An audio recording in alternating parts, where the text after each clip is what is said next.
Yes. May it please Your Honour, before the short adjournment I referred to the translation of the prosecution experts report, Yes. which has proved rather more difficult to obtain than I hoped, but one of the lawyers supporting me is outside trying to find a different route to getting it. In the interim, before the short adjournment, we had been considering the best way forward, as Your Honour put it, what is the court to do. Yeah. And I was setting out a number of our concerns.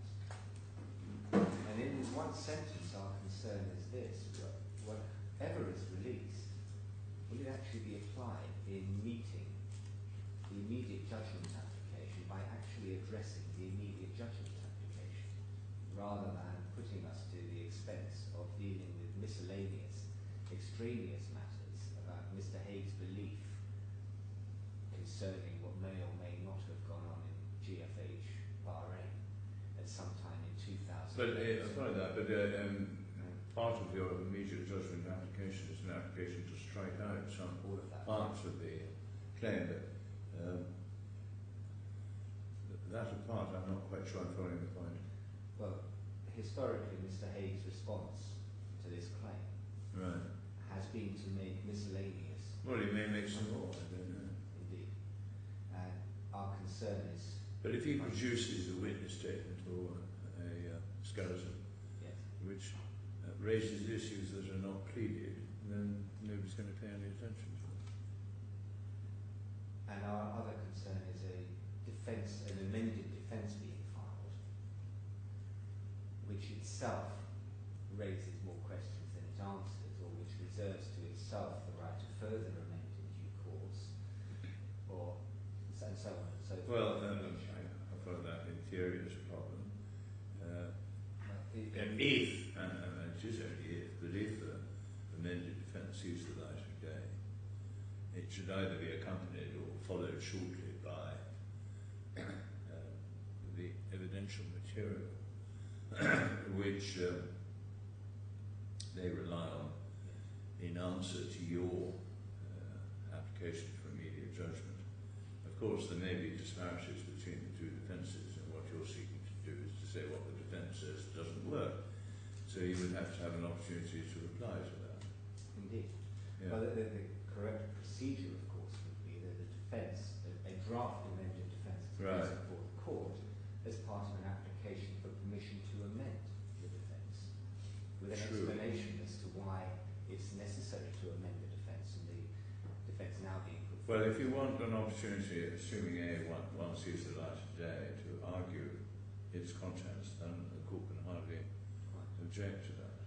And the reason that Your Honour has two lever large files of correspondence, because that is the correspondence since the 26th of March of this year. Good grief. Quite. And we are concerned with the volume of paper this case is generated. In some respects, Your Honour has it, because the laws of probability being what they are, if we were to select only a few letters, the letter that became very important in the hearing would be the one that was not in the bundle. But Your Honour gets a picture of what we have been faced with in this litigation, and our concern is not just money being made available in the abstract, but the abstract nature of the request being made. As we say, not even the roughest of drafts of the amended defence, what the amendments will go to. We're told they will address most, if not all, of the issues taken with the defence in the summary judgment application. But we're not told how.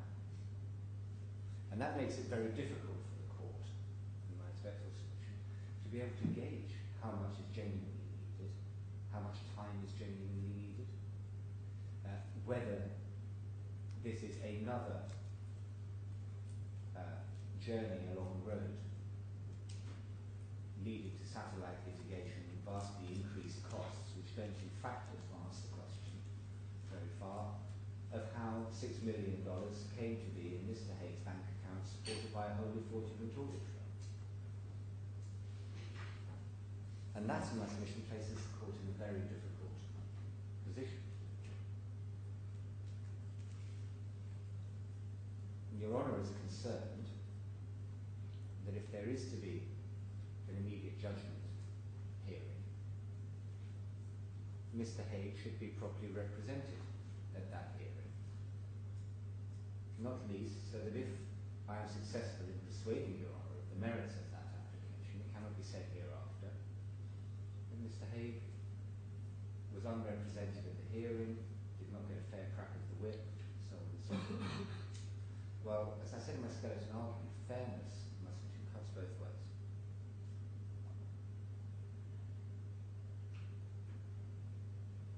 And Your Honour sees two ring binders of correspondence. But Your Honour what's the sees correspondence all about? many subjects. Many subjects. There is even some correspondence, I won't turn it up unless I'm asked to, which went so far as to suggest that anybody who failed to acquiesce to Mr. Hague's demands for the immediate release of frozen money was guilty of a criminal conspiracy in the United Kingdom.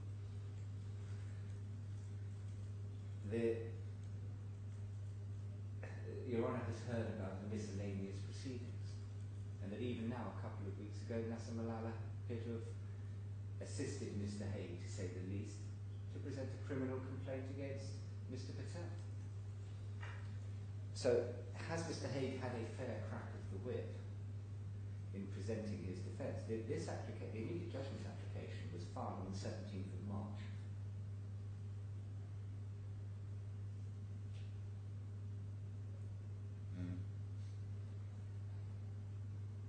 Some 900 pages of correspondence, evidence, applications have been prepared and presented since the 17th of March. None of it engaging with the immediate judgment application.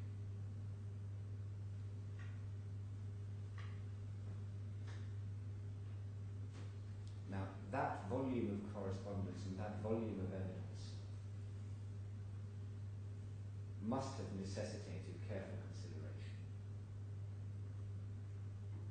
There must have been at least a measure of contact with Mr. Hague in preparing. Mr. Hague has chosen to divert his attention to criminal proceedings. There was a hearing on the 9th of April. Your Honour knows it has gone part heard. These are all matters of public record. In fact, Mr. Hague amended his criminal complaint, his private prosecution, a few days after Your Honour's ruling on the 25th of March. I'm sorry, you're talking about the English. Yes. Yeah. You say that there was a hearing on the 9th of April. Yes, I've seen the judgment. Yes. Right, and in advance of that, Mr. Hague amended his criminal complaint. In fact, he amended it and served documents on the 27th of March. Right. A few days after Your Honour's ruling. Since Your Honour's ruling on the 25th of March, this court has had all of the issues it has had with correspondence and applications by Mr. Hague and his representative. There must come a point where the claimant's position must be considered too. And we are concerned that the stage has been reached where the court is entitled to conclude that Mr. Hague is manipulating the system and is attempting to avoid engaging with the claim against him and putting the claimant to extraordinary expense in the hope of rendering these proceedings nugatory.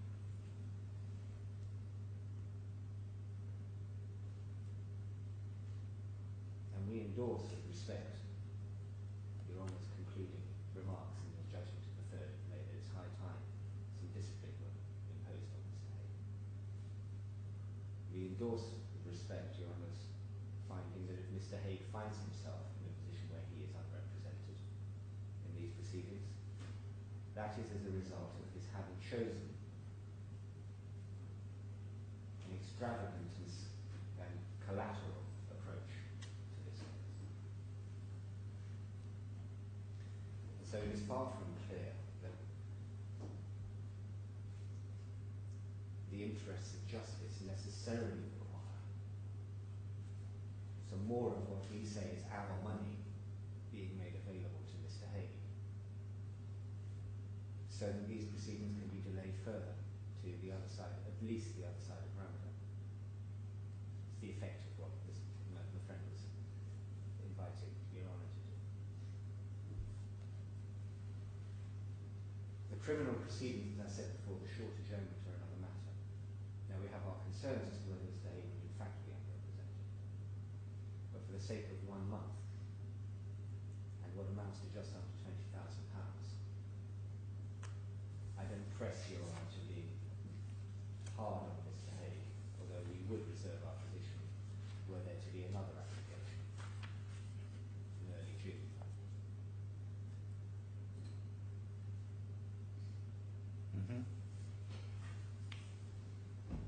Really, my submission that the problem is that the court is being asked, under the guise of an application to come off the record, to assess how much money is going to be required going forward for an unknown piece of work. And if Mr. Hague has chosen to put the court in that position, Mr. Hague can bear the consequences of doing so, in my submission. It seems abundantly clear that Stevens and Harwood have not ceased to act. It would be very difficult for Your Honour to make a declaration today that Stevens and Harwood has ceased to act. As Your Honour says, there's no evidence even that the Britannia's been terminated. And Mr. Chandler Secret's submissions to Your Honour indicate quite the opposite. Mr. Hague chooses to put the court in the position that either the court does as Mr. Hague says, or he will render the proceedings extraordinarily complicated and difficult. Well, I would urge the court not to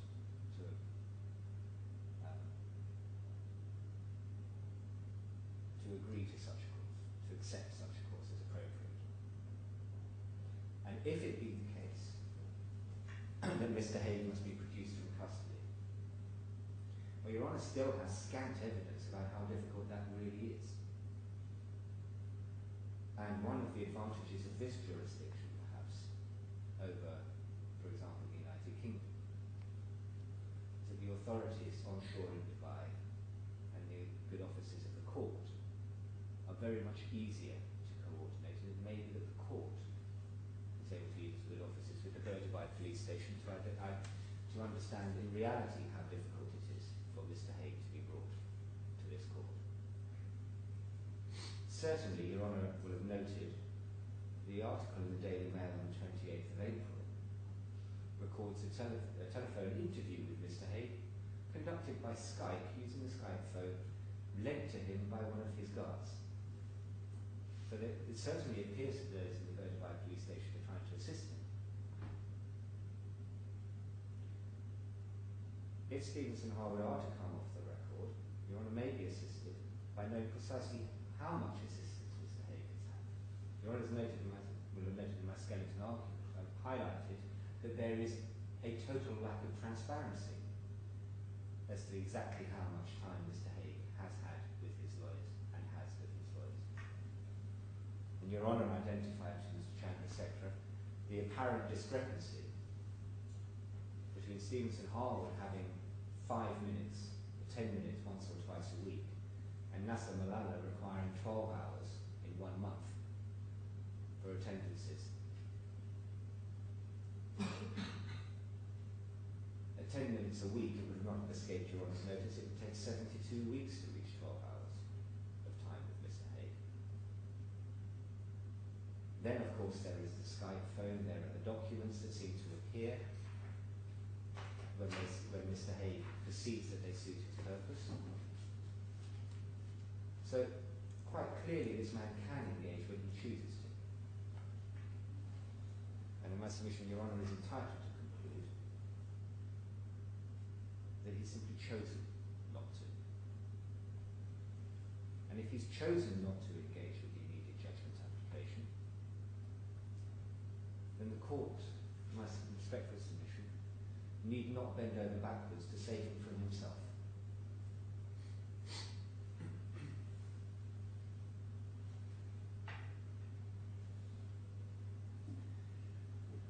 it's very difficult to be more constructive than that in the absence of any clear indication of precisely what is intended by way of answer to the immediate judgment application. But in my submission, it's not necessary to be more constructive than that. We say he's had now almost 2 months to respond to the immediate judgment application. Your Honour can see from the volume of paper there's been no lack of activity in that time. Your Honour passed comment on the nature of some of the evidence of the last application and the extent to which it assisted the court. So, in our submission, the immediate judgment application should proceed. Your Honour extended the time for compliance with the direction as to when Mr. Hay should file evidence, and it simply wasn't complied with.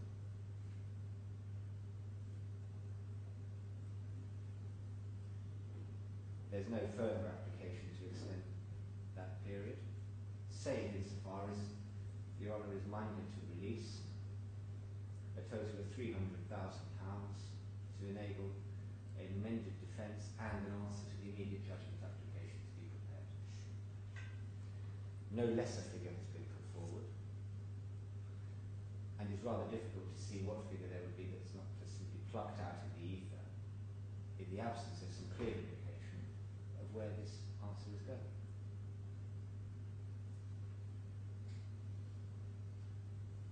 So far as the ad hoc funding application is concerned, in our submission, it's the same application Your Honour has had repeatedly, and it is simply not good enough to say to the court that unless it's granted, there will be consequences. It is essentially what this application amounts to. There's really no way of dressing it up. The court is being put in that position.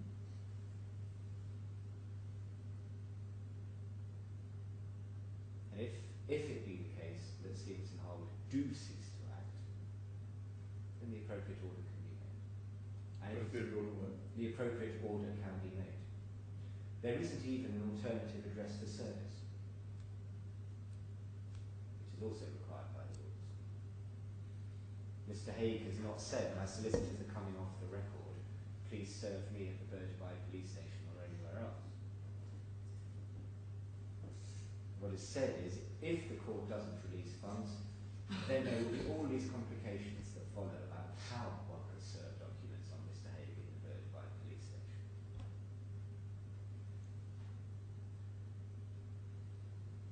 But if Mr. Hague chooses to make it impossible to progress this litigation, the court will simply have to progress it as best it can. But we cannot be left with Hobson's choice. And if later this afternoon we will address the share claim, where I will be submitting to Your Honour that Mr. Hague appears to have no real intention of progressing the claim, again, unless GFH essentially pays for it. The time has come to discipline this case in our submission, and there is an immediate judgment application. It's been extant for 2 months. There is no answer to it. There is only the vaguest suggestion that there will be some fundamental change in the case, but what there has actually been is a focus on satellite litigation and making allegations against GFH and its officers. And we have no reason to believe that that is not the course that Mr. Hague will continue with. On the subject of funding and coming off the record, would Your Honour excuse me for a moment?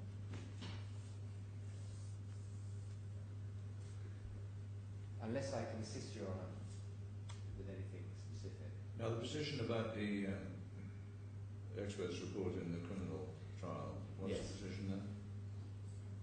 It's sent.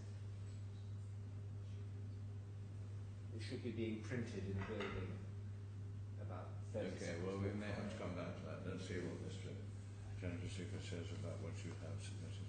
Yes, Your Honour, I think the first point I would make is that just to reiterate that the defendant is and has always been trying to do his best to push this matter along under difficult circumstances. And I think, just going to the point about the lack of transparency and access, and your Honour's point earlier, and Mr. Bobman's point. Sorry, just have to speak up a bit. In relation to the access point, I can only tell you from my own personal experience what access has been like, and it has been up and down. So at the beginning of the case it was very difficult. We then had a period where it became easier, and now we've gone back to a period of it being difficult.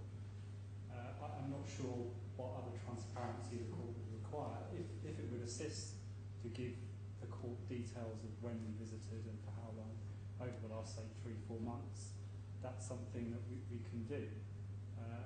But all I would say is I've personally seen the difficulties. There's also been times where it's been easier. So I'm not quite sure what the lack of transparency goes to. But we are doing our best in difficult circumstances with a client in prison. And I think that shouldn't be underestimated. I mean, that is an issue that we've had to deal with, albeit over a long period. The second point, just going back to some of your comments before the lunch break. The first is in relation to some costings approximate costings that we incurred for the preparation of the initial defence, as well as the March application. So I've got some, and I stressed there are approximate figures of approximately 175,000. That's including counsel, disbursements, experts for the defence, and approximately 67,000 for the March application. Again, so you have to say, just speak up a bit. I'm being very deaf or something. Apologies. For the defence. Sorry, just repeat those figures. So for the defence, 175,000. 175,000 for the defence, including counsel, experts, and disbursements. Well, maybe. Wow. And okay. For the March application, 67. And 57 for the application. 67. 67. And this defence is going to require £150,000 spent on it, is it? Yes. But what's all this money being spent on? The main area is to improve some of the gaps in the evidence in the county. Well, I take your point. No, but it's not gaps in the evidence, it's a pleading. Yes, but before we plead, we want to make sure that the forensic accountants support our position. I think that's very important. Well, presumably Mr. Hay can tell you what his position is. He can, and but the criticism last time was that we put in a document that was not supported by any evidence. No, I don't think there was any such criticism. And if it was a criticism, it was a totally bad criticism. Mr. Chandrasekhar, you're an experienced litigator. What are you talking about? Your Honour, so with respect, that was a position.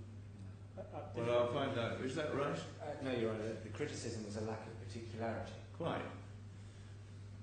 Absolutely nothing to do with the lack of supporting evidence.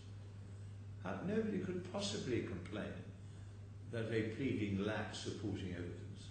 That would be an utterly ridiculous complaint, wouldn't it? I agree. Right. So why are you saying that ridiculous complaint was made and you heeded it? The issue, Your Honour, is that we require assistance from an expert to help us to draft the defence. Well, just explain what on earth you mean by that. You need a different expert to help you with what? No, the existing expert To do what? To go through some of the financial documents to show where the correlations are and where we can, in terms of our pleading, improve. But Mr. Hay can tell you that. Yes, but we want it supported with. Why? Because you don't believe your client? No, so that we can evidence it properly. In terms of particularise it with that background. Well, I'm utterly bemused that you're going to spend £150,000 supplying some particulars to an existing defence, the draft of which you haven't produced.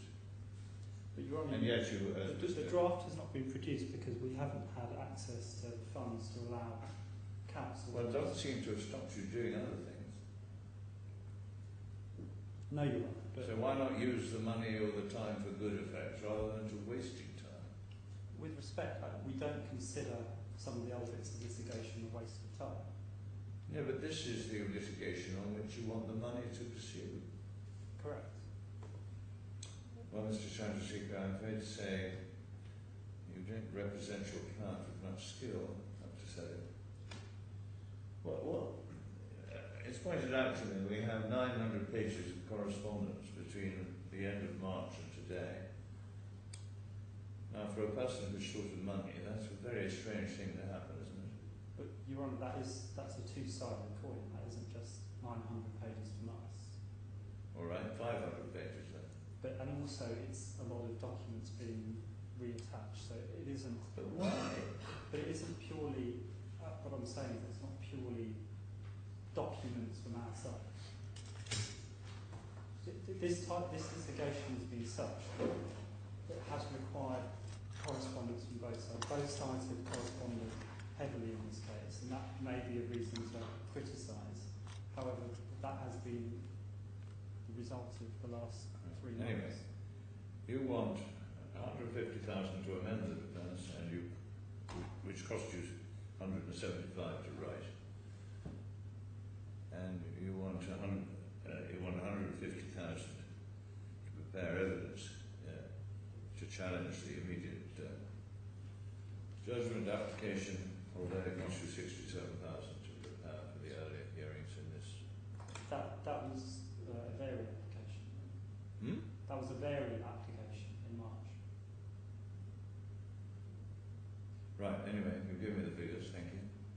In relation to the medical situation, I do have a letter of the report. Yeah. My previous instructions were obviously to keep this confidential, but if my client is happy from previous instructions... What you've spoken to over lunch, I think. No, previous instructions for you to see this, but not to be passed, if that's acceptable. Well, no, I don't want to see something else. I want to see it. Hang on. But in effect, it's a note from the consultant in the UK detailing the nature of the problem. It's dated April 2014. So it's a year old, year and a half old. It was post, yes. Before you ever arrived here. Yeah, because he had the operations. But nothing since then. And then there's one dated 6th of June. Right. Again, that's just a follow-up. Well, tell me on instructions what it says. Well, it just details the nature of the surgery. Right.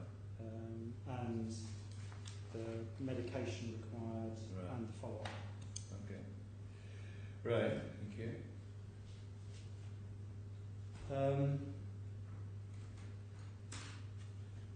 In terms of address for service and the defendant's position, now I do appreciate, and I take on board your points earlier, the application that we've made has been from a difficult position, and what we were trying to do is pick up on some of the points you made, particularly paragraph 9 of your previous ruling, in effect to try and see if there was a way to get future funding for specific items going forward. So that we have done. We obviously, it is not meant as a fait accompli, it is more that's our practical position, and if there aren't funds and the court aren't minded to release funds, then we will come off the record. In terms of the address for service point, we have and our attempts to get the prisoner, the defendant, to the courts before. We have written to the supervising policeman at the police station, and we have also spoken to him orally on repeated occasions and not had any success. That was done following comments at previous hearings by Your Honour, and I've recorded that in my last witness statement. In terms of an address for service, that of course is a difficulty. Our client is at Burderby police station, and if we were to come off the record, he will be writing to the court promptly detailing some of those issues.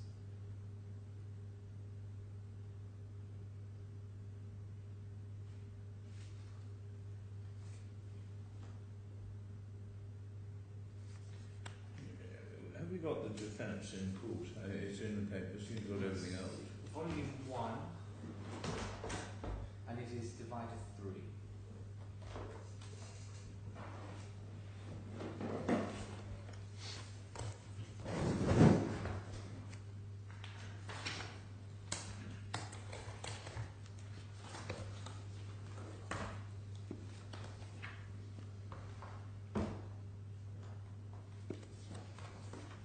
Well, give me an example of the particulars that you would like to add to this document.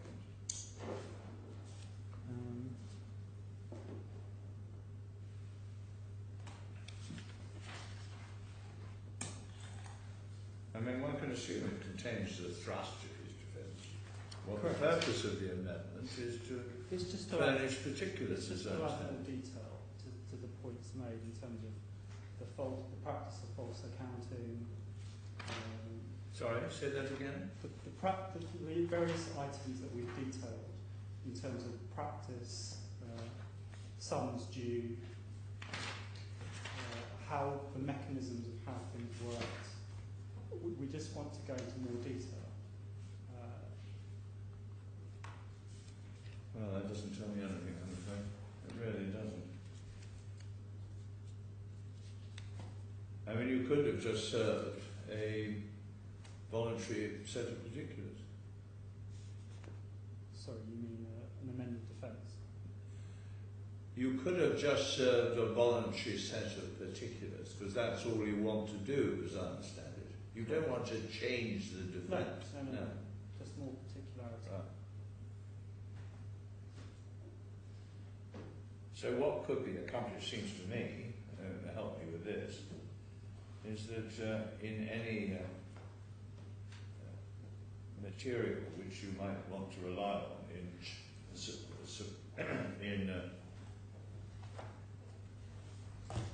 dealing with the application for immediate judgment could contain further particularisation. Yes. Yeah. That could be. That could be done that way, couldn't it? Could be done that way, where we served an amended. Well, a particular. And the idea that you need 175,000 to provide particulars seems quite, unless you can explain it to me, I have to say, absurd. Almost as absurd as Messrs. Olswang's figure of 286,000 to produce a defence. Well, anyway, there it is. No wonder you've spent so much money. With respect to it, this is, so it's not just us with these figures. Olswang and another firm has also come up with similar figures. Well, maybe they have, but I'm just saying that it demonstrates that legal firms have lost touch with reality.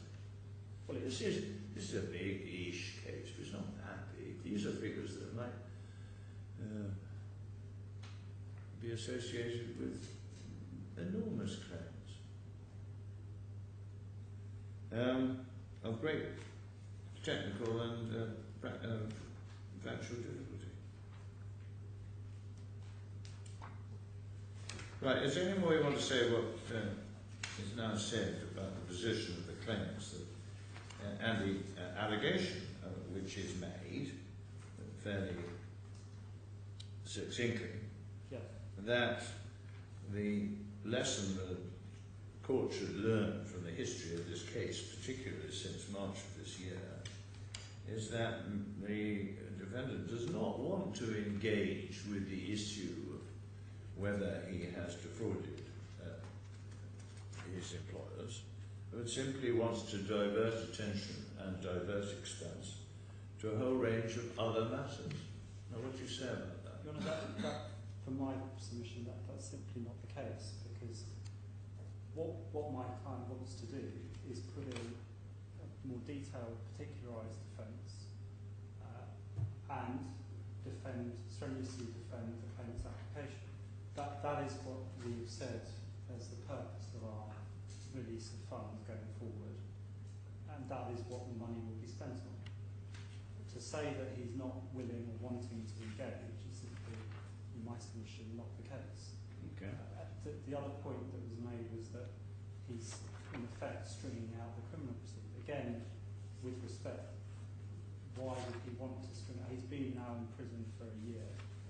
He served, in jail time purposes, nearly a year and a half in terms of time spent. what purpose is there to just keep that going for another 8 months? Well, I can only think of one, but I take your point. It's surprising for some. Because Your Honour, the whole sentence for this type of case, as I understand it, not being a local lawyer, but as I understand it, the maximum sentence is 3 years, and in terms of time spent, that's somewhere just under 2 years. So it does seem bizarre that the claimant would want, sorry, the defendant would want to string things out where he's stuck in a prison cell. It just doesn't make sense. What he wants to do is to make sure that the expert or the prosecutor has the full picture, which is what he's been doing.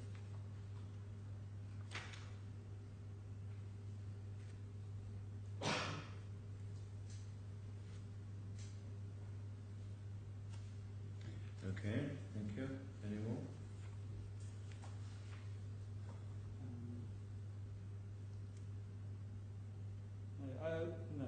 Nothing further. Only to say, obviously this has been an expensive case, and I appreciate that. But going forward, we are looking to try and push the case along as best we can. And we're looking to try and, the defendant, from my discussions with him in the past, is keen to clear his name, both in the criminal and in the civil. And he is looking to try and do that and try and really, within the next few months, try and engage with this process, but he does require the release of funds to allow him to do that. Having no funds has been made it difficult for us. Well, having no funds hasn't bothered him up to now.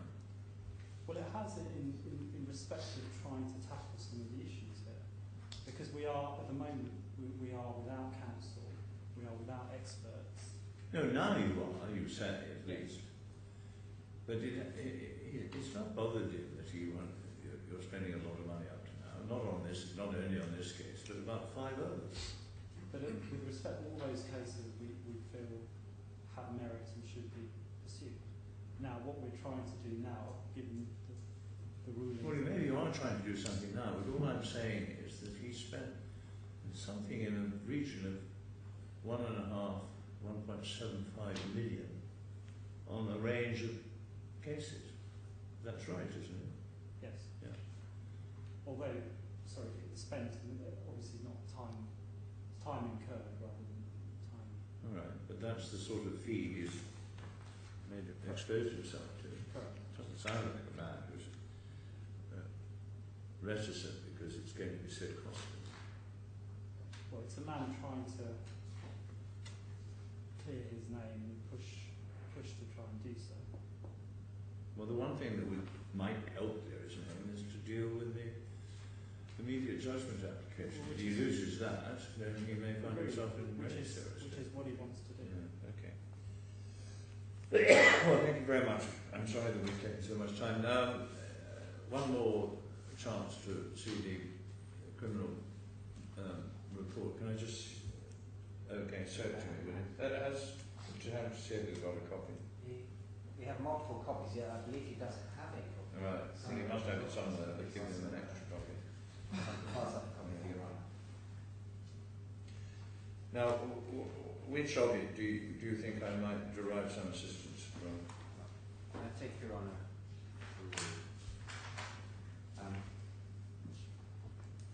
Your Honour. First of all, does it identify whether the expert has been in contact with Mr. Hay, and if so, when? Your Honour sees that there are page numbers in this translation in the bottom left-hand corner going up. I see that, yes. So on page 7,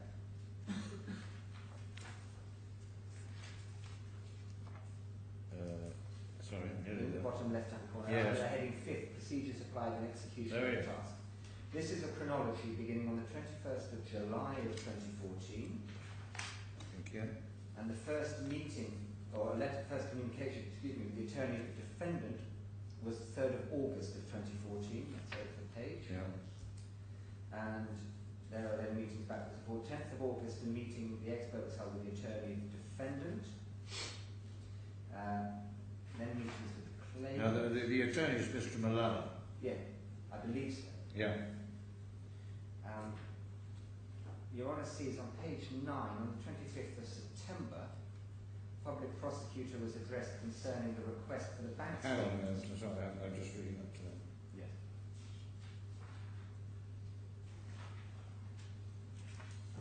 Yes, I've got to page 9 now. Yes.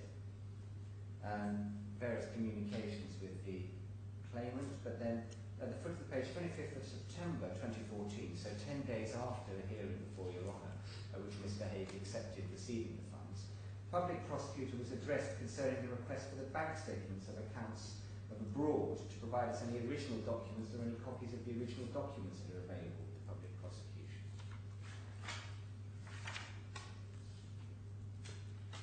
Over the page 10, on the 1st of October of 2014, in the middle, just the second bullet point, meeting the expert was held with the attorney of the defendant who submitted an explanatory memorandum with a summary statement comprising 3 consultants' reports, and the attorney of the defendant was provided with a copy of the complementary consultant report submitted by the claimant to comment thereon.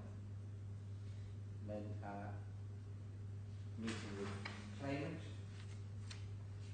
3rd of November of 2014, the expert received a reply from the public prosecution treating bank statements related to the defendant. Through the review of such bank statements, the expert found they are bank statements for accounts opened with banks inside the country only. Yeah. So those are the Dubai bank accounts which we had to ask for a letter of request and wait for what's progressed. And at the foot of the page, 27th of January of 2015, the expert received from the attorney of the defendant a conclusive explanatory memorandum of defence and commentary on the documents submitted by the claimant. Now, how does that coincide with the timing of the defence that was filed in these proceedings? 22nd of December. Shortly afterwards, yeah. Yes. Thank you. Then a visit in January to the claimant by the expert. Request for documents in February provided. And then he moves on to summarise the various statements of the respective parties. He starts to give his opinion and conclusion, page 16, and then goes through the various headings, identifying what the claimant is. Page 19, the employment history of Mr. Hague. Yeah. Which continues until page 24, where there is a letter 7, number 7C in the margin. Yeah. Demonstrate the works carried out, and it should be perhaps outset of 2013 rather than the outset of May 2014. Mm-hmm. In terms of reference, and to demonstrate whether such works resulted in any financial damage to the payment company. And it then refers, page 26, our allegation, Yeah. with a table at the bottom. Summarises a number of our case. And on page 28, one of the inconclusive bits, and it's underlined at the top of the page. Yeah. No documents have been mentioned under the said report, that's ours, that indicates the transfer of any funds from the bank accounts of the defendants to the accounts of the said providers.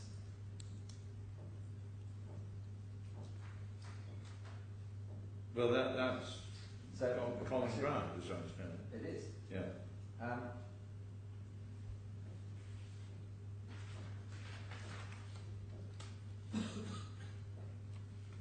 So then moves on through further.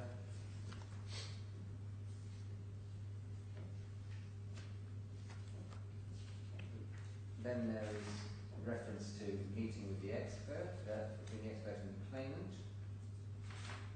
Goes through history. And then page 32. Yeah. Through the document, is now bullet points. Yeah. Through the documents submitted to the expert by the parties to the lawsuit, the expert found the following bank accounts related to the claimant company that we used for the payment of the various dues ensued from the claimant company. So this is the bank accounts out of which money Yeah. is paid. Further, the expert found the following bank accounts related to the defendant into which the funds were transferred from the claimant company. Yeah. And Your Honour sees there 5 HSBC accounts, all on short buy, and 2 cooperative accounts. Bullet point. The expert did not review the originals of the bank statements of accounts of the defendant abroad and those opened with cooperative bank, and did not review the original statement of account with the account opened in the name of Raphael Uchiyama with NatWest Bank. Public prosecution was addressed in this regard, but till the preparation of the report, public prosecutor only provided us with the original of the statements of accounts of the defendant with the banks inside the state. Yeah. But he doesn't say why he wants them. He appears to wish to look through the original bank Yeah, statements. okay. But the point is that Mr. Hay could very easily have said to the prosecution expert, these are all my bank accounts, money was paid in as the claimant suggests. Right. But through the review of the account provided David Murray, Fountain Court, expert found the following. And then he goes through Yeah. the history.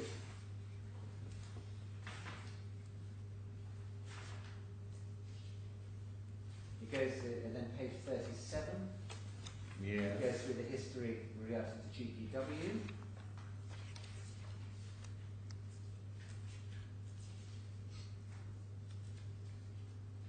And that is the, and then where it's in bold, that is, I believe, in NatWest accounts Mr. Uchiyama.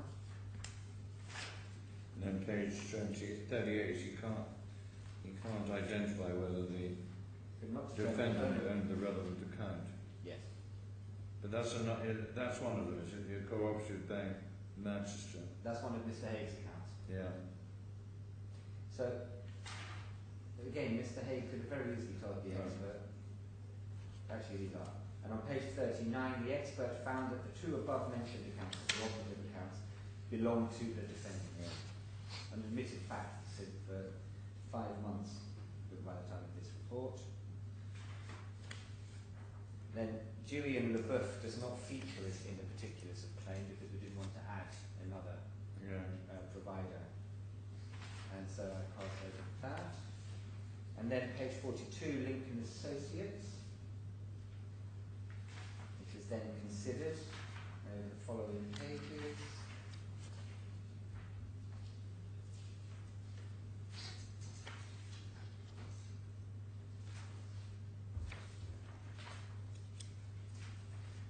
Then another bullet point, page 45, looking at Milnet.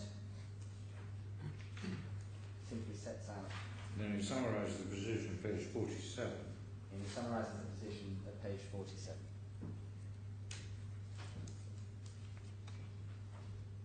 As to how much the expert can find having been transferred to Mr. Then he Hay. refers to the Radley report And then he refers to the Radley report. and the preliminary report of Mr. Alberb.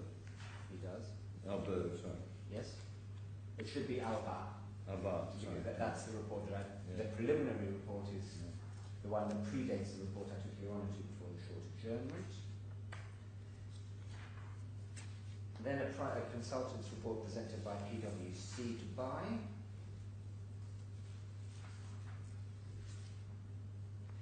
A report that hasn't seen the light of day in these proceedings, a report prepared by Gary Peace of ESID Limited Company related to the study of the information technology and the computer and criminal evidences and data safety concerning the charges by the claimant, which briefly concluded the following.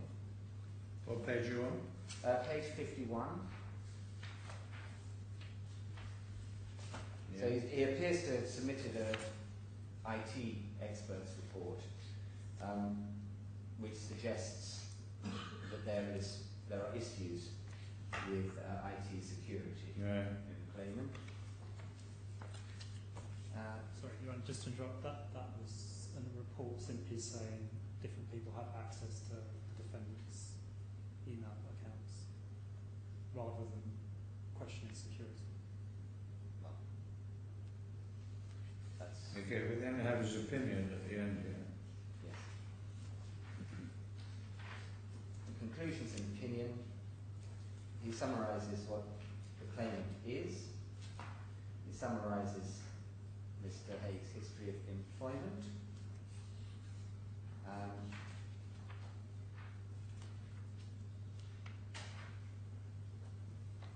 So on page 56, Yeah. First bullet point on the page. Yeah.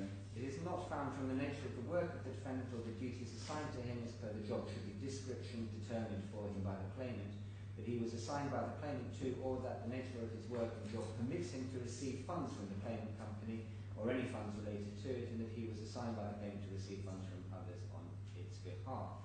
So questioning Mr. Haig's defence. As detailed previously in the discussion and analysis, it is found apparent that the defendant during the period for managing the claimant company, especially during the period from the middle of 2012 to February 2014, a large set of invoices were recorded for a number of providers on the basis that they were dues for the providers, for the legal consultants. They provide legal consultations they provided to claimant without any supporting documents in this regard. Further, it is found there is a seal attributed to the defendant affixed on such invoices beside his seal, some of the invoices which indicate that he approved such invoices. Details of the bank account of the defendant are added to some of the invoices so that the same shall be paid to such account, and the consideration is the same as the details of the bank account provided. And then furthermore, the expert found that a large number of financial banking transfers were made from the account of the claimant to the personal accounts of the defendant inside and outside the state on the basis that they are for the payment of the referred to invoices. Further, all such transfers are approved by the defendant and the accountant of the company through affixing their signatures thereof. Also, the bank transfers included orders for the claimant bank to transfer the value of the invoices to the beneficiary, the provider, while the IBAN and the name of the beneficiary bank related to the accounts of the defendant were written on the same, so that the funds should be transferred to the bank accounts of the defendant instead of the transfer the same to the provider. And then he provides a table, again, the amount of money. And then the expert did not review the originals of the invoices that are said to have been forged by the defendant, did not review the bank statements of account related to accounts of the defendant abroad, and did not review the original of the bank statements of the account of the defendant with NatWest Bank to which amounts were transferred.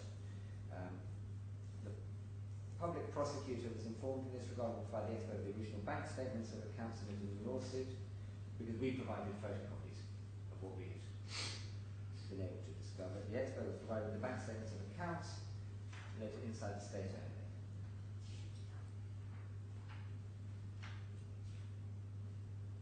And at the foot of the page, furthermore, the claimant did not submit supporting documents which support the retransfer of the transfers fund to the account of the person named Raphael Utiyama to the account of the defendant.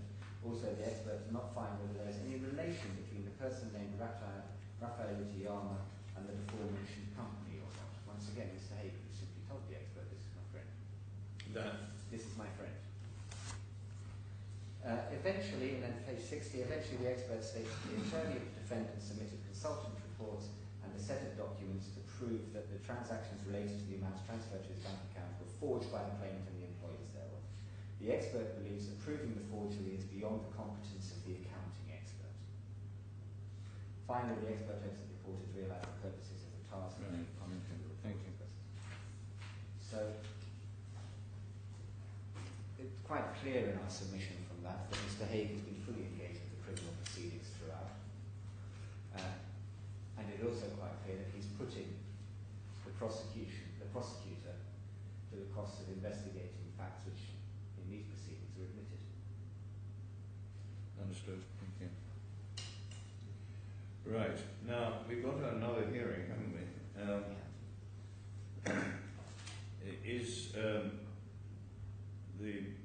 I assume that what I call the nature of the next hearing is slightly dependent upon the outcome of this hearing, or is it not? Your Honor, the next hearing we are, in that proceeding, we're coming off the record. You're coming off the record. Full stop. Full stop. So that actually is straightforward. So the only issue will be what happens. Next. Yeah, right. Yeah. Okay. Well, perhaps is it sensible to try and deal with that, or shall we try and bring things to a head here? Well, as I understand the position of Stevenson Harwood on the share claim, they interpret Your Honour's multiple rulings as concluding that Your Honour will not be making funds available for Mr. Haig to pursue the share claim independently. I haven't even been asked to, I don't think. Yes. I think originally in the March application. Maybe, yeah. Yes. And in the the absence of such funding, Stevens and Harwood will be coming off the Right. record. And what's the position in London? In which proceedings, Your Honour? Hmm? In which proceedings? Forget the criminal prosecution, the other proceedings. We will be coming off the record. Has that application been No, made? we will do that. It will be subsequent- made. We will do that subsequent to this. Right. Okay. Thank you. Right. Well, I think it may be, while it's relatively fresh in my mind, Yes. to try and pull the threads of this procedural hearing together to indicate where I feel we ought to go. And then afterwards I'll address your Honour. unless that's really inconvenient, I don't know. And if I now address your Honour briefly on the share claim, because once you're... Well, then we can deal with the share claim on the basis that, as I understand it, Yes. you say if Stevens are off the record, the defendant, you understand, I'm not quite sure where you understand it from, would like that action to be stayed until he comes out of prison. And you say, no, that's not right, you should just strike it out. And if he wants to start another one, presumably fine. Or maybe not. We may not say fine, but we can't stop initiating. Yeah, right, okay, yeah. Right, gosh. Okay. Now,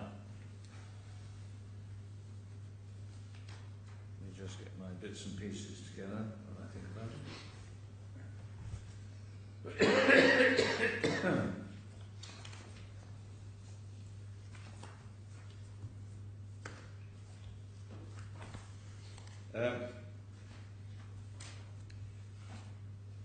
This is a case management conference or pre-trial review, or simply a hearing which has been provoked by an observation of mine in a ruling which I made on the 3rd of May. To try and put the issues into context, I need to go back in time a little bit.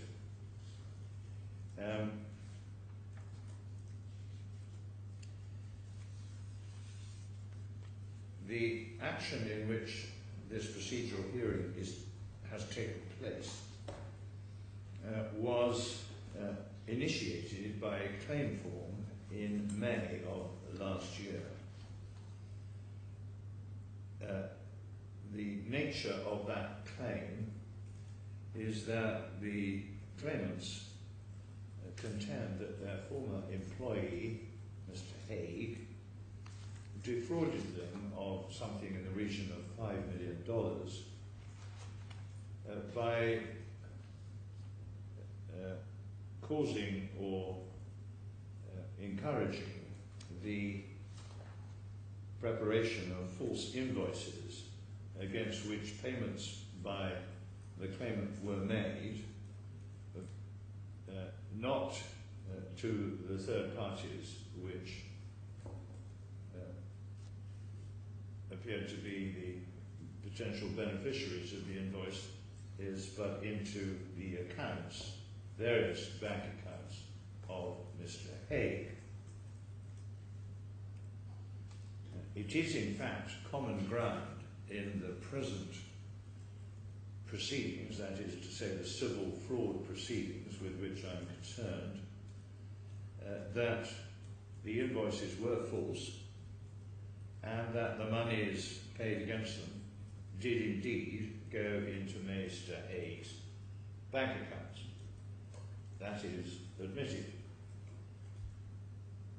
What appears to be the defence advanced by Mr. Haig is that these arrangements were simply a convenient device for paying his salary and bonuses and otherwise accounting for expenses that he had incurred on the company's behalf.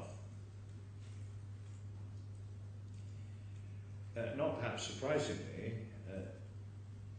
the claimants made an application for a freezing order against the assets of Mr. Hague up to $5 million. That freezing order was duly made by the Deputy Chief Justice in June of last year. It was, I understand, a inter-parties hearing.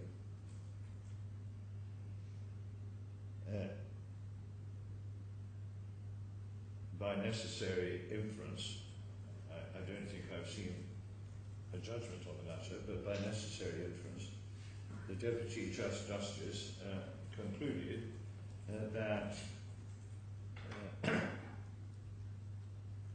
the claimants had a good arguable case on the merits, and equally a good arguable case on the potential for disposal of the assets in the absence of a freezing order. At the time of the I'm sorry, let me start that again. There was a return hearing about a month later.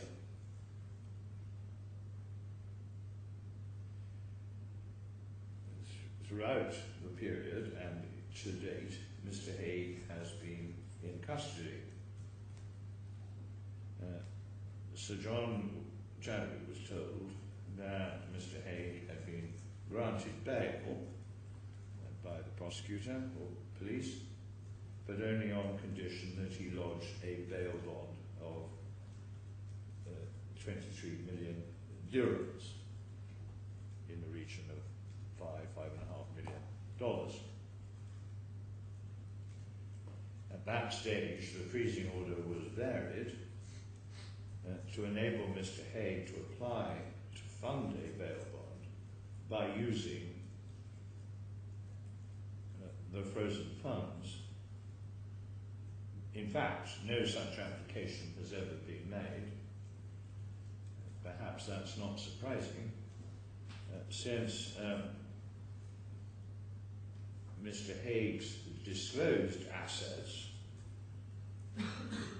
a topic to which I will return, are very substantially less than 23 million dirhams.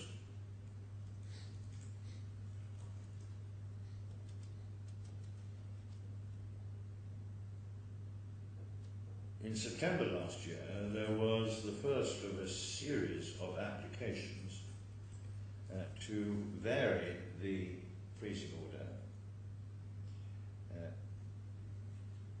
both in respect of personal expenses, to which Mr. Hague said he required, and in relation to legal expenses.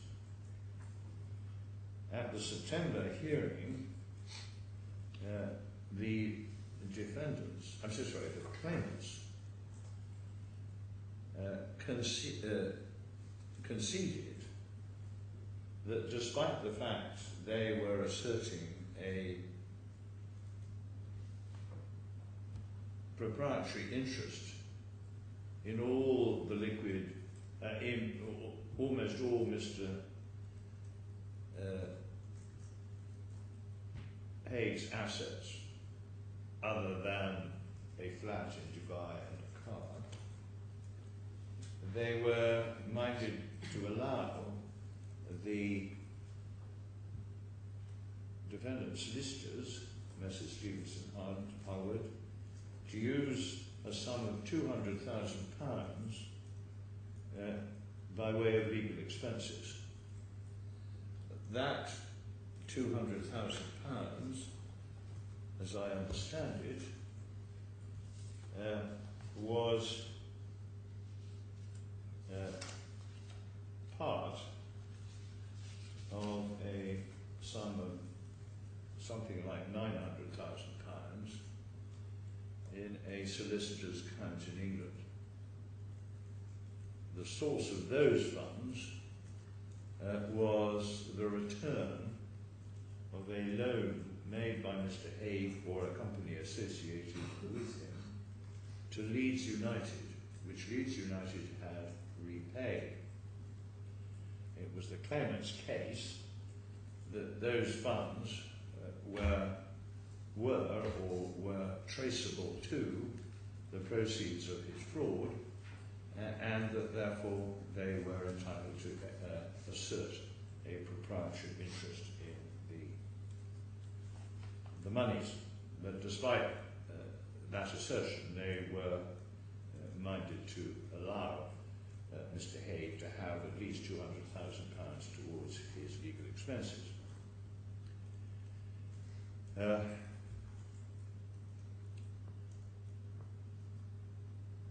It was the expectation, I think, of at least the court, that that money would be used to forward the defence of the fraud claim.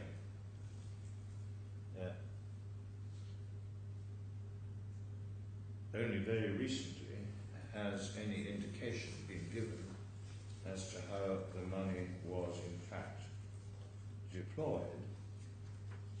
In Mr. Chandrasekhar's latest statement, in paragraph 3.2, he now tells us that the money was spent in various respects, including payment of part of the fees of Mr. Hague's local counsel in the criminal proceedings, and towards translation costs in those same proceedings, and monies towards handwriting experts, PricewaterhouseCoopers, and various other third parties, including Muran Tuzan, who I can't identify.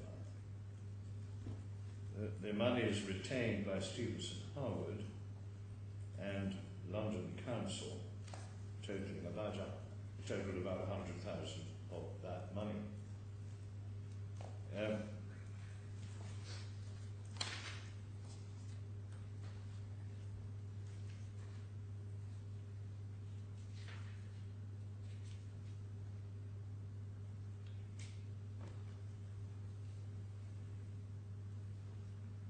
In October last year, Mr. Hague issued what we call the share claim. This was a claim that he was entitled to various shares in the defendant company which he had been improperly deprived of by the company and some of its directors.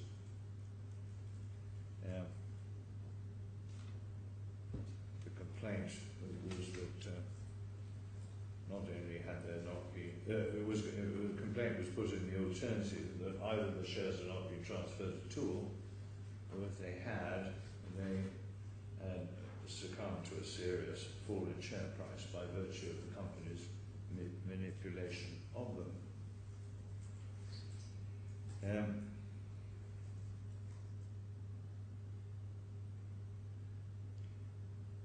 There was an application in October for default judgment on that share claim, which failed, and I need to come back to the question of that share claim in a further hearing, which will take place when I have finished this, I hope, relatively short judgment.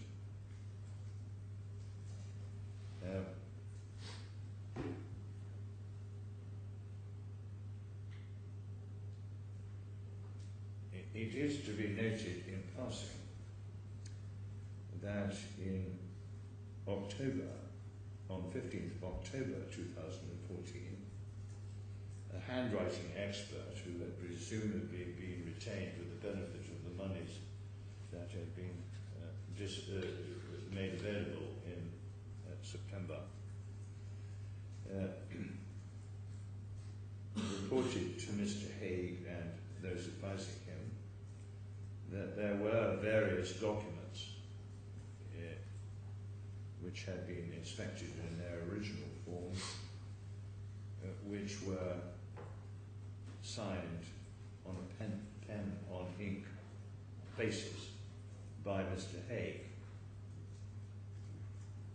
I'll come back to that point in just a moment. In December, Mr. Hague made a further application to vary the freezing order, again partly directed to his living expenses, but for present purposes more directed to his legal expenses. And the application was said to be extremely urgent, and so much so it was necessary for the hearing to be heard on Christmas Eve.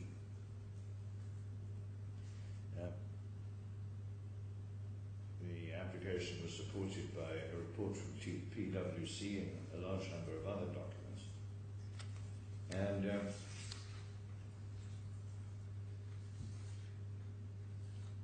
when the court, presided over by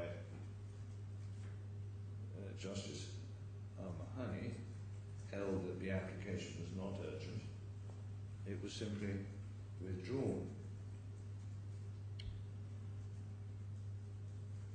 A couple of days earlier, Mr. Hague had filed a defence, which is the present defence in these proceedings, and that defence asserts that he played no part at all in the creation of the false documents and accused unnamed persons within GFH Capital for having done so.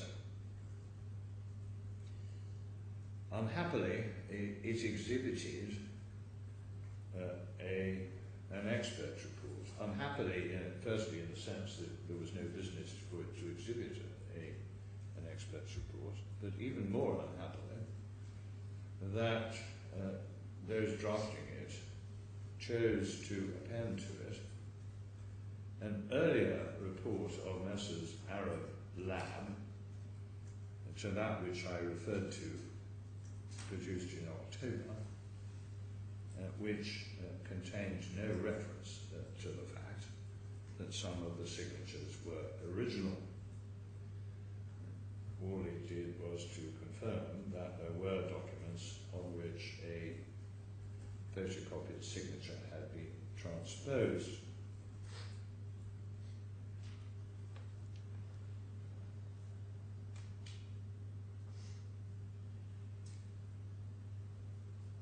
On the 12th of February 2013, Mr. Hague issued a further application to vary the freezing order, again focusing in principle upon a sum for expenses, legal expenses.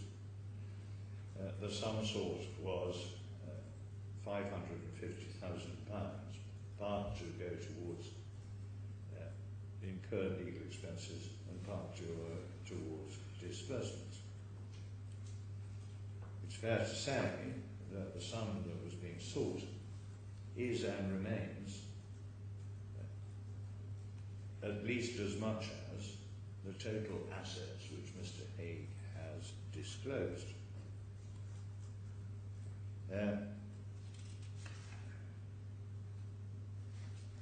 That application was refused for reasons set out in the judgment of mine dated the 23rd of March 2015.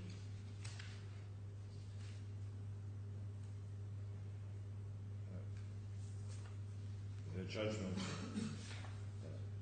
drew attention to the fact that although concern was being expressed as to whether in the absence of payment of some part of the legal fees being made, there was a risk that Mr. Hague would be left without legal representation.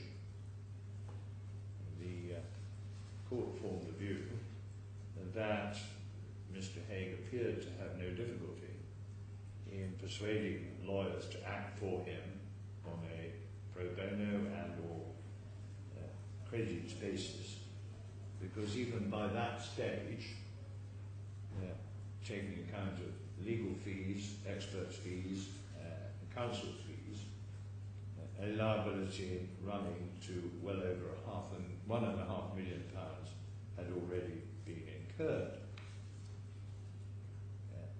was no evidence before the court of any threat or concern by any of the legal representatives that any failure to make a contribution to those fees would lead to some withdrawal of representation.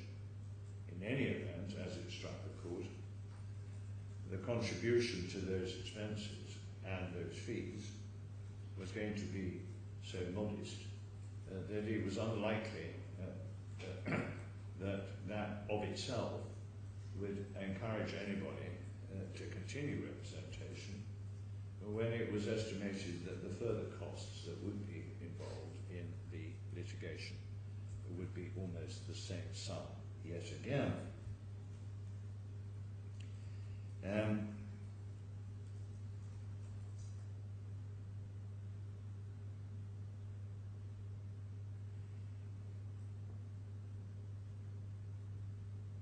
On the 8th of April,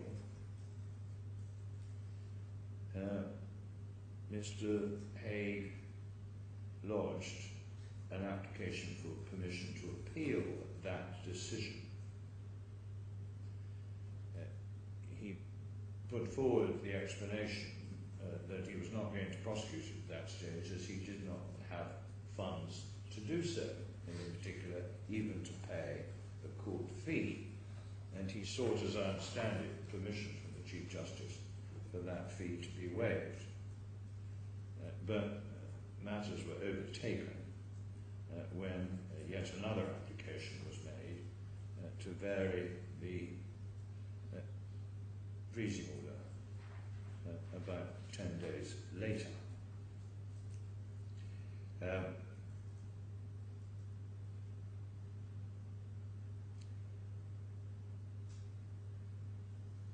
At some stage, and I think I don't have the date immediately at hand, the claimants had issued an application for immediate judgment,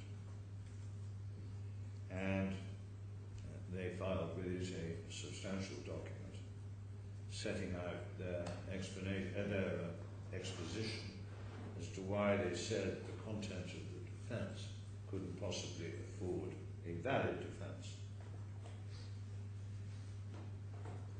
The defendant's response to that application was due to be filed in early April, but there was then an application for an extension of time, again on the basis that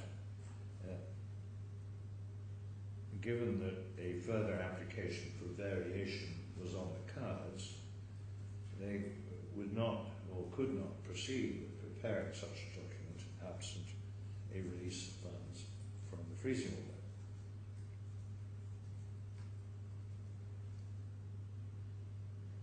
In fact, Mr. Haig was ordered to, nonetheless, to provide his response to that application on the 23rd of April, but did not do so. In the meantime, he had issued his fourth variation application, which was by and large a repetition of the third, the detail of which is set out, the response of the court to which is set out in a judgment or ruling of mine dated the 3rd of May. And once again, the court refused to release monies in respect of incurred legal expenses, but indicated that it might be possible, and no more than that some monies might be released in respect of future expenses, given the change of circumstance relied upon by Mr. Haig, namely a unanimous and concurrent indication from all the legal and other representatives that they would do no more work for him.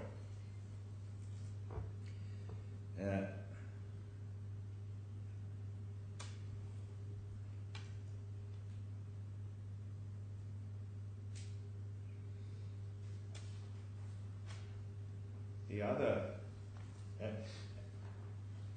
as a result of that indication, as I said, this trial review was set in motion, and Mr. Hayes' solicitors, having taken out of an application to come off the record, presumably on the basis that they were no longer acting for Mr. Hague, sought to invite the court to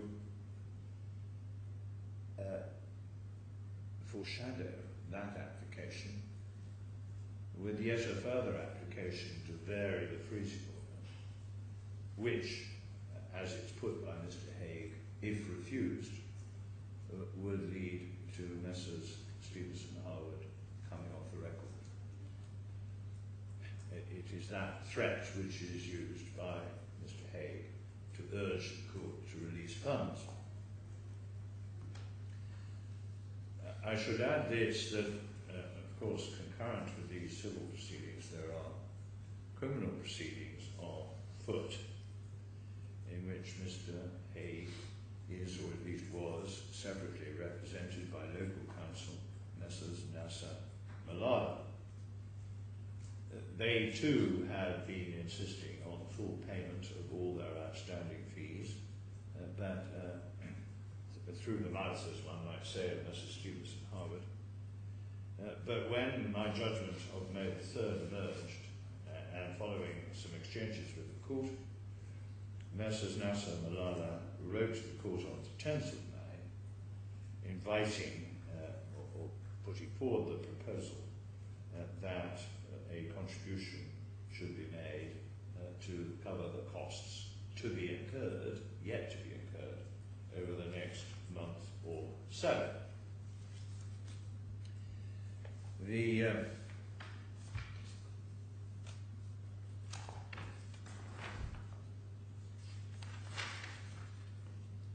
Mr. Chandrasekhar, who has presented the defendant's case skillfully, although not himself an advocate, but in his capacity as a partner at Stevenson Harwood here in Dubai, urges me to take steps to release monies for three purposes, i.e. For the further prosecution of the defence to the fraud claim. He seeks monies to pay for an amendment to the existing defence. He seeks monies to prepare an answer to the claimant's immediate judgment claim, and he seeks monies to fund a challenge to the freezing orders both here and in the United Kingdom, or in England.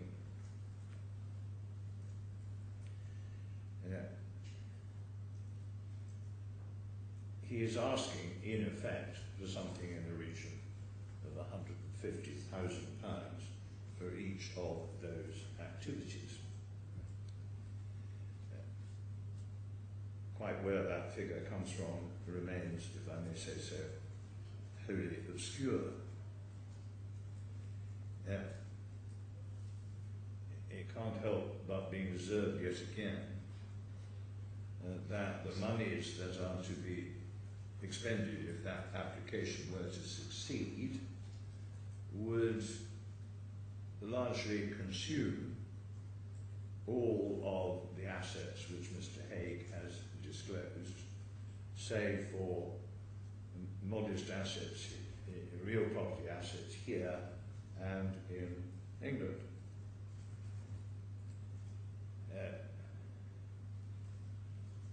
Bearing in mind that there are a whole range of other proceedings which Mr. Hague has instituted, which I won't, in addition to the share claim, which I won't lengthen this judgment with, the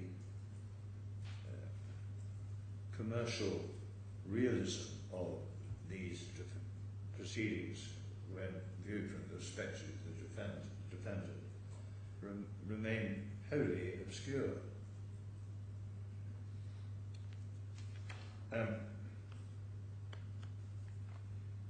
I start by dealing with the application to expend 250,000 or more on seeking to set aside the freezing order. It must be borne in mind that we're now a year after it was granted. There is no challenge to the fact that the claimants have a good arguable case. And despite Mr. Chandrasekhar's assertion to the contrary in his latest statement, there is no challenge to the proposition that the claimants have a good arguable case, that they have a proprietary interest in all the funds which Mr. Hague has revealed. That in any event, as I understand it, it's not suggested by the defendant that there's any basis relating to the merits or the proprietary nature of the claim which would justify, or the disposal of assets, or the proprietary nature of the claim, which would form the basis of a challenge to the orders. What Mr. Chandrasekhar is looking for is monies to fund a challenge to the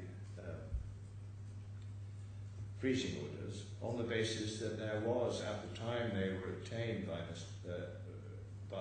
obtained from Sir John Chadwick, material non-disclosure. And the nature, as I understand it, of the material non-disclosure was the fact that Mr. Hague, as Mr. Hague complains, and this is the basis of some actions in England, that he was induced to come here on false pretenses in order to talk about a job, and when he arrived at the instigation of the claimant, he was arrested and imprisoned. The difficulty, it seems to me, from the defendant's point of view, is that this is a factor which has been, of course, in existence, both at the time of the original application and at the time when the restored hearing took place, and at the time when the application for a revision of the order was made in September. And yet there wasn't a whisper of a suggestion that there had been material non-disclosure. Perhaps that's not surprising, since the initial hearing was inter partes. So if there was anything in this point, no doubt the judge would have had his attention drawn to it. In any event, and speaking only from a rather distant memory, when I heard the application in September 2014, I was under no illusion that Mr. Hague had this complaint about the way in which he'd been persuaded to come to Dubai. And therefore, there had been disclosure of this point, and it seems to me an application to set aside the orders now is absolutely hopeless, and I'm not minded to furnish a single penny towards funding any such application. Now, what about the other two applications? Once again, as I've indicated, what is suggested is that £150,000 should be released in order to pay for the cost of amending the defence, and another £150,000 to prepare material in defence of the immediate judgment application. It's fair to say that these figures were only extracted from Mr. Chandrasekhar like a tooth during the course of the hearing. There's not a mention of it in any part of his eighth witness statement. Rather startling, what is in his witness statement is an indication of what he has been told by another firm, namely Messrs. Olswang, as to what they would want in order to, for instance, draft an amended defence and seek permission to amend. The figures are eye-watering. Solicitors, 165,000, council, 94,000, disbursements, 8,000, total 268,825 pounds. Even allowing for the fact that Messrs. Olswang would be coming to the case afresh, these figures border on the absurd, and they are put forward, it seems to me, in terrorem. Messrs. Olswangs are not quite so greedy when it comes to considering the cost of filing evidence in response to the immediate judgment claim and indeed attending the hearing. They asked for 204,000, 90,000 each for counsel and solicitors. Now let's deal with the application for money to draft an amended defence. It remains, and still remains, wholly obscure what it is that is needed to furnish an amended defence. It is true that the claimants complain that in some respects the existing defence is inadequately particularised, and it may well be that the defendant recognises that fact. But that does not involve a wholesale amendment. What it requires is particularisation, which no doubt could be achieved by simply the voluntary provision of particulars. The suggestion that that would involve the expenditure of no less than £150,000 is again, in my view, utterly absurd. In any event, and this leads on to the other item, namely the filing of evidence in response to the immediate judgment application and the attendance at that hearing. It seems to me if all that was to be provided, and that's all I'm told will be provided, is further particulars of an existing defence, the more helpful way forward is for the defendant, in preparing his evidence and response to the immediate judgment claim, to add to his material further particulars where he thinks further particulars are needed, and that the cost of so doing would effectively be absorbed within the general cost of filing evidence in response to the immediate judgment claim, and of course thereafter attending on it.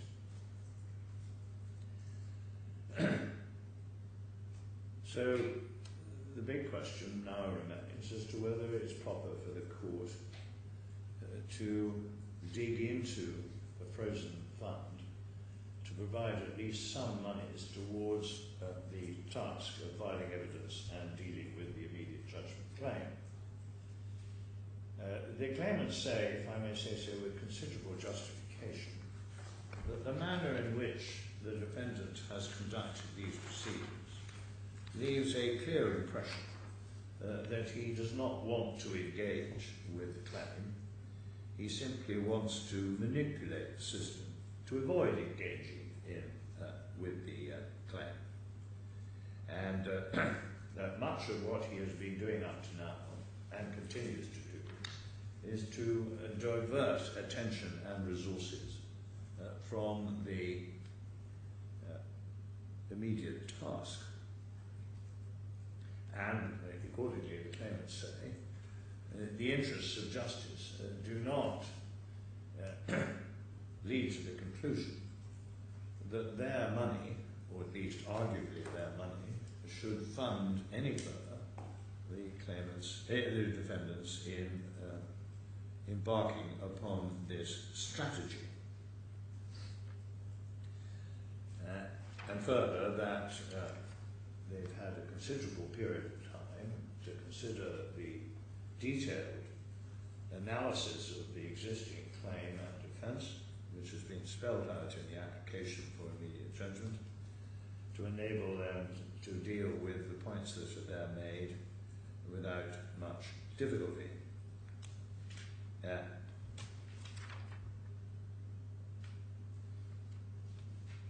They've already had time extended to the 23rd of April. Another half month has gone by, and if they didn't want to engage the matter, then there's no reason why they should be given a further opportunity. The claimants say, well, a entity or person who is willing to waste money, as Mr. Hague has in his legal activities, should not attract any sympathy if he finds himself unrepresented in the civil proceedings and therefore having to deal with the claim as advanced personally. The contrary view, which perhaps expressed rather differently by most trying to secure, is that in a civil commercial action of this kind, it's obviously in the interests of the court and the judge to have assistance in identifying the points which the defendant wants or could make in his favour, and that a person acting in person is not something that should be taken on lightly. Equally, it is clear, although it's put really as a threat, that if money is not made available, Messrs. Stevenson and Howard will come off the record, so his counsel will refuse to act, and so on.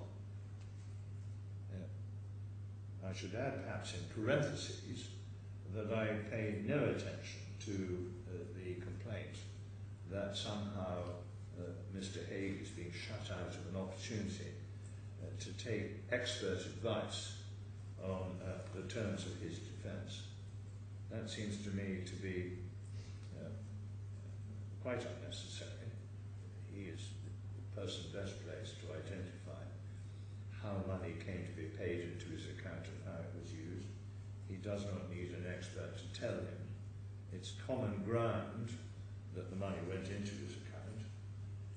It looks as if it's going to be common ground at the very least that all the invoices were forged with some version of his signature, either real or copied. So handwriting experts are going to take people nowhere. Accountants are not going to take people anywhere. It's Mr.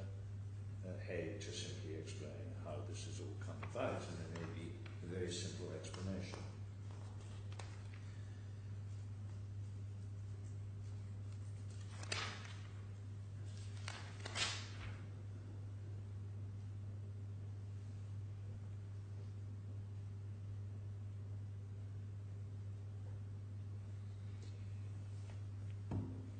In the result, I've got to make a decision as to what, if any, monies should be made available to Messrs. Stevenson and Howard in order to embark upon the task of filing evidence in response and dealing with the immediate judgment application. I'm not remotely troubled if the sum that might be made available to them is insufficient for them to decide to remain on the record. They've put themselves, it seems to me, to be in an almost impossible position of having picked up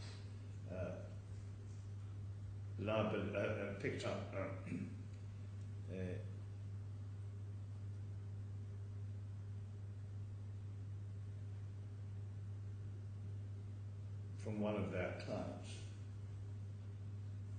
a debt which is many times the size of their client's funds. And they've done it in a, what can only be described as absurdly generous fashion. across the whole of this individual claim and elsewhere, as was drawn to my attention, since the third application to obtain funds to pay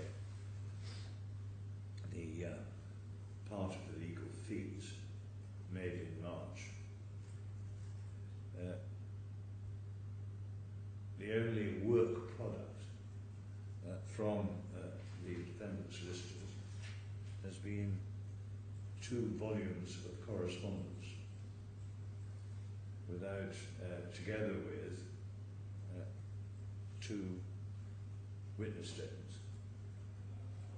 And no progress has been made on preparing an amendment of defence or particulars of it, or preparing for the immediate judgment application.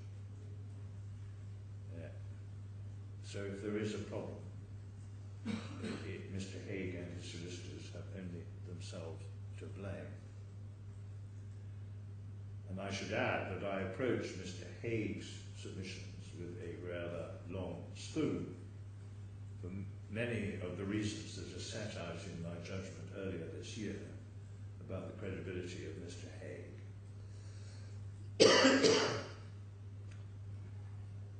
That said, it seems to me that this court ought to at least furnish, even if it's only a token contribution to the costs that Mr. Hague will incur in preparing for and dealing with the immediate judgment application, which seems to me to be a fundamental and crucial part of this litigation. I have absolutely no intention of providing a sum of 150 or 200,000 pounds. What I will allow is for the funds of 40,000 pounds to be taken from the guy's account, despite the fact that the claimants have a good arguable case that it's their money. That shouldn't be taken as an indication that any further funds will be made available for any other purpose, whether before or after the immediate judgment application. It seems to me the reality is that the till is effectively exhausted. There's one exception to that, and that I must turn to lastly, and apologise for taking so incredibly long. As I indicated, Mr. Nasser-Malala, who appears for the defendant in the criminal proceedings, has written to the court asking for a sum of money to cover his representation over the next month. The figure he puts forward is 108,000 dirhams, around, I think, $18,000 or thereabouts. That is for 1 month only, and compares perhaps somewhat unfavourably with his arrangement, as I understand it, that he will receive 500,000 dirhams for all representation through to the completion of the trial. It is also based on an analysis of his likely workload, which surprises me. Firstly, it suggested that he would be involved in no less than 12 hours of weekly meetings with Mr. Hague to take instructions and give advice. That stands very badly with the evidence from Mr. Chandrasekhar that Mr. Hague is only available for 5 to 15 minutes once or twice a week. Secondly, the claim that there is a need to provide a reply or a memorandum to the expert's report again sits slightly uncomfortably with the fact that, as I'm told, the expert has reported some time ago, there has been a further hearing in front of the public prosecutor, and the public prosecutor has or is likely to simply invite the expert to produce a supplementary report. Well, in the background of all that is the professed difficulty that the expert is having in identifying to his own satisfaction that monies that were extracted from the claimant company were in fact paid into accounts of the defendant. The documentary difficulty that the expert has is that he has not been furnished with the original statements of the English bank accounts. But this seems to me to be a most unsatisfactory waste of time, given the fact that in these proceedings Mr. Haig concedes that the monies in the accounts shown in the photocopy of those statements are accounts of his. So embarking upon that debate with the demand for with the need for a further expert's report and a further supplementary response to it seems to me to be most unlikely to be money well spent. And then thirdly, there is said to be a need to draft and submit a bail application. This seems, again, a forlorn exercise. An application for bail was made a very long time ago and was successful. So, although, of course, it required the posting of 23 million dirhams, which Mr. Haig hasn't got. It might be said that the court might be persuaded to reduce that figure. But the difficulty is that the very same people who are anxious to reduce the demand for bail are also seeking to exhaust such funds as Mr. Haig has. Mr. Haig claims, he may be right, I don't know, that he only has, in fact, in liquid form, the assets in the guy's account.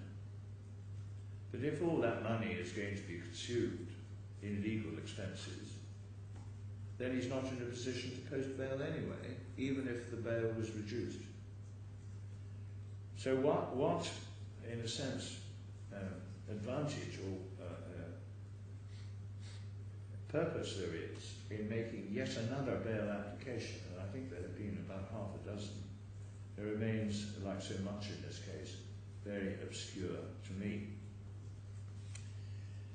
In the result, I've come to the conclusion that I'm only minded to advance out of the frozen monies for the next month of Mr. Malala's work, the sum of 35,000 dirhams. If he comes back for further monies for another month, he must not expect to receive that much, or indeed any sum, without a much more coherent explanation of what he's done and why. Now, I hope, and I'll be corrected, that inordinately long exposition has covered the points that have been raised before me. It now remains, as I see it, for Master Stevens and Harvard to decide whether the sum that is being released is inadequate and whether they wish to cease to act for Mr. Haig and come off the record. There's no basis upon which the claimant can resist that application, nor for that matter do I see any basis for the court refusing to accede to the application, so it would go through by default. But before we, in a sense, finally deal with that, have I covered the ground? Your Honour, yes. I may say so. Any serious mistakes? No, for the sake of perfecting the ruling in due course, Your Honour referred to the return date before Sir John Chadwick as being about a month after the first date. It was in fact 2 weeks after, on the 17th. Thank you. And the application... The initial hearing was inter partes. The initial hearing was inter partes. The 12th of February application was initially for something in the order of £2.7 million worth of legal costs, but it came down dramatically during the course of the application. Your Honour, it was Okay, thank you. And the date of the immediate judgment application, the date we issued it, is the 17th of March. Thank you. And just for Your Honour's information, 2 points. Sir John Chadwick didn't give a judgment on either of the hearings because the issues were fully canvassed between the parties, and he asked whether we really needed one. And just so, I mean, the original order was made without by consent, almost, was it? the sequence of events was that on the 3rd of June, Mr. Haig's then representatives indicated that they hadn't had sufficient time to take proper instructions. Oh, I see. Okay. And Sir John said, well, I will hear from Mr. Bogdan on an ex parte basis, even though you are Oh, I present. see. Okay. And that was when I noticed. So it's ex parte notice. Yeah. Indeed. And that was when I brought to his attention there was an element of subterfuge in bringing Mr. Haig to Dubai. And then there was a hearing on the 17th of June, which was the return date, on which was on notice and inter partes. Okay. Thank you. And just so that Your Honour has all of the information, Morators as are the lawyers that were retained by Sport Capital Guernsey to deal with the Guernsey freezing order proceedings. Okay. Right. And also by Mr. Haig. And also what? And also by Mr. Haig. Right. Mr. Chandrasekhar, first of all, any observations? Have I covered the ground? Have I got something wrong? I think so. Apart from what's already been pointed out.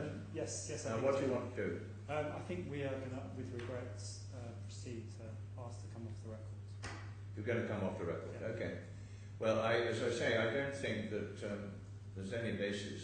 Certainly, the claimants can't complain, and I don't, unless you can indicate to me that there is some topic other than that which we've covered during our discussions, which would allow me to take a different view and refuse your application. To see how I could. No. Well, I don't think so, Your Honour. Right. There are just a couple of practical points Yes. over the next few weeks, which I'm sure. Well, we needn't address the service. Well, as I understand it, it's further by a police station. Yeah. I'm not quite sure the logistics. Well, you must provide the court with the address. I can do that. Yeah.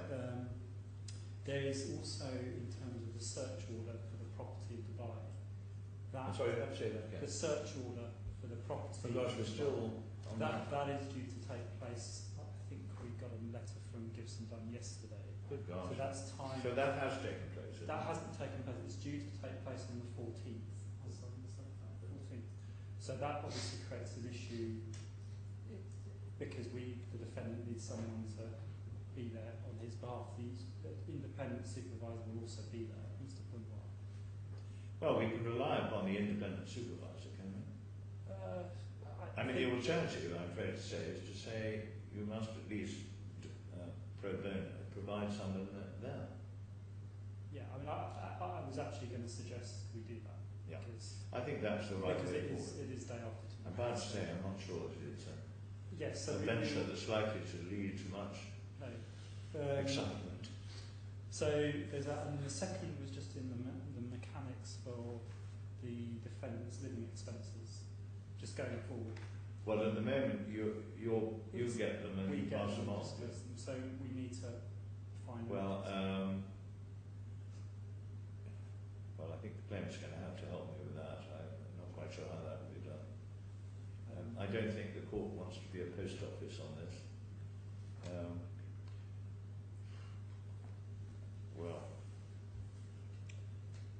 One suggestion would be for an independent party. But when the money is sent in, it's sent in cash, is it? Well, we only just received some recently. So Oh, I see. Okay. We haven't dispersed it yet. No, but I mean, so he hasn't actually received the No, money. we actually only just got some I see. earlier this week, so we need to disperse that. But thereafter, we need to work out whether it's through an independent party who then delivers it for a fee. I don't know if that's the best way. Well, Your Honour, Can you just help with, us? well, this man is in prison. If money is to be delivered to him, surely it can be delivered to the commandant of the station. to the one. To the commandant of the station. Yeah, but who's doing the delivering for this purpose? That's another. That's the question. Well, I They were. I asked They the were question. the post office. Anyway, it's important that this money reaches him one way or another, and I think the court should be told within the next 24 hours how it's going to be done. Okay? Now that leaves the directions for Yes. the hearing. I must set a date for the provision of a response to your claim, and I must set a date for the hearing, correct?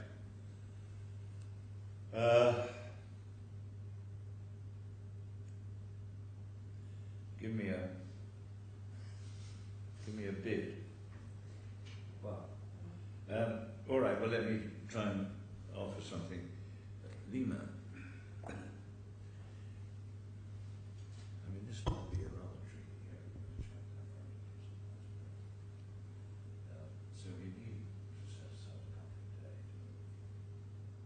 If I say response within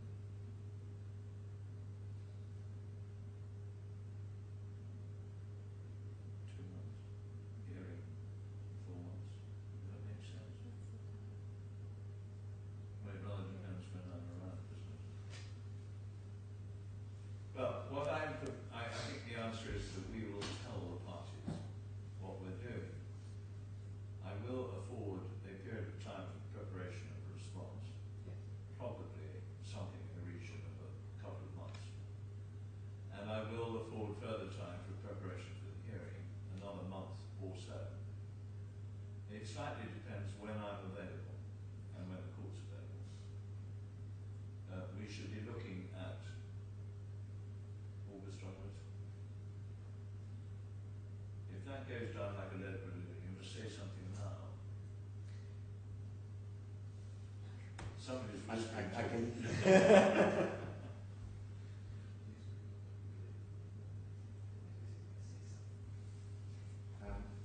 I noticed the time, Your Honour. I'm conscious, so we still have to. Sorry? I noticed the time, Your Honour, and Yeah, conscious okay. we still have Well, to. all I know, the answer is you're going to be told unless you come back with some suggestions which find favourable. I'll tell us whether 2 months or 1 month makes any difference. Mr. Haig has already had 2 months to address Okay. this application. Well, I will chew the code, and much depends on my availability, so can we leave it on that basis? I was going to ask whether And indeed your availability. well, certainly my availability is less important than Your Honour's availability, but Well, I'm not sure about that.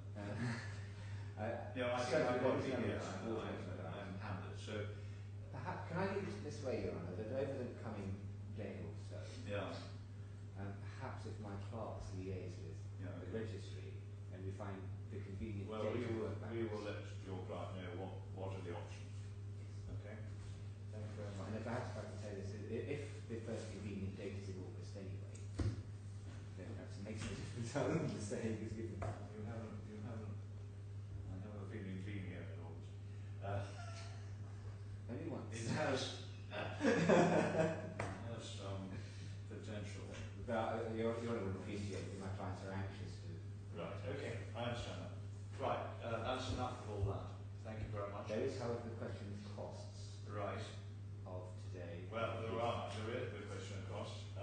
You would say you're entitled to your costs because you have largely succeeded in fending off, and the result has been, I mean, Well, I'll go one step further and some of the phraseology of Your Honour's judgment. An absurdly generous commercial realism in this case is wholly obscure. That utterly totally absurd way. I confess I'm tempted to say that these costs should stand or fall with the immediate judgment application. In any event, you're not going to get them. Well, yes, There is that problem. yes. All right, well, let me chew that over. I will say, Mr. Chandrasekhar, have you got anything to say on this topic? Other than to say the application was initially on paper. That's So true. So we didn't ask for this. Yes, that is true. It was on paper. But what we've been dealing with is rather a different application.